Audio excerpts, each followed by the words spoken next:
Jalen Brunson isn't the best free agent in the 2022 class. He's not even the best player on his own team, but his upcoming free agency decision is crucial for the future of the Dallas Mavericks.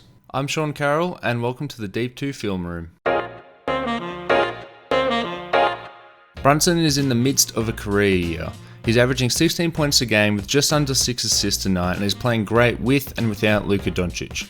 Head coach Jason Kidd tries to keep at least one of the two on the court at all times, and it's working well. Luka is having a down season for his standards, but at least one ball handler and initiator is on the court at all times and keeping their offense afloat.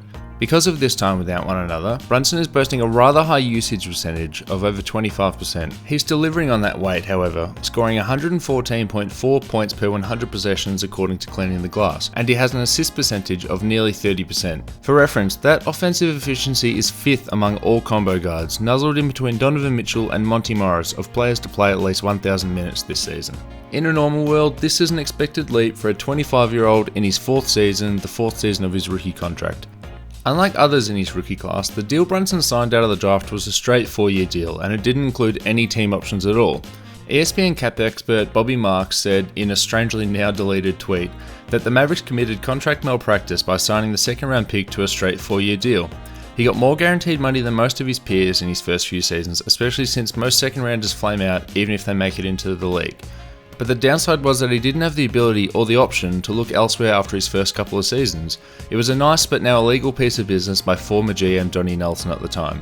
But now here we are. Since he signed a straight 4-year deal, not a typical rookie deal for second rounders, the Mavs might lose Brunson for nothing.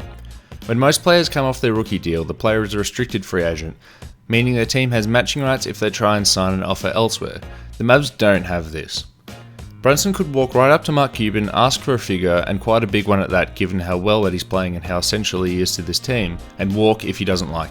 Brunson's breakout year could push his annual price tag into the range of $20 million per season. Sports Illustrated reported in January that negotiations could start at 4 years and $80 million. The Mavs just have to hope that they've built up enough goodwill for him not to test his market or want to sign elsewhere.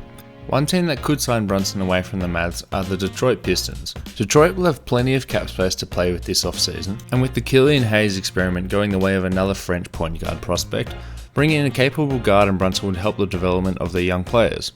That's just one name, but the New York Knicks have also been linked to Brunson in their never-ending quest for a stable point guard. If Dallas feels threatened enough by this, there's one final power play they could make: trade Brunson for value at the deadline. By trading him, Dallas sends on the free agency risk to another team and hopefully gets a longer-term option alongside Luka Doncic. The receiving team would want to know Brunson's free agency plans ahead of time, cough cough tampering, but if he can't give a commitment, his trade value would plummet as he might be a few months rental for the receiving team. So as Jason Kidd keeps leaning on one of his best players, Mavs GM Nico Harrison has to hope that Brunson doesn't get a wandering eye and look for greener pastures elsewhere. The grim alternative here for Dallas is possibly being left with nothing and little to no cap space to bring in another starting caliber guard. This is one of the downsides in trading for Kristaps Porzingis as early as they did. They took the risk that his health wasn't an issue, and while he's played better in recent seasons, he hasn't been worthy of the max deal that he signed in 2019. On top of Porzingis' albatross deal, the Mavs were stuck in a bird rights trap with Tim Hardaway Jr. this past offseason. They could have let him walk in free agency, but since they were right up against the cap, they would have been unable to pay another free agent shooting guard just as much to replace him. The result was a 4-year $75 million deal for Hardaway that might ultimately prevent the Mavs from being able to offer enough to keep Brunson.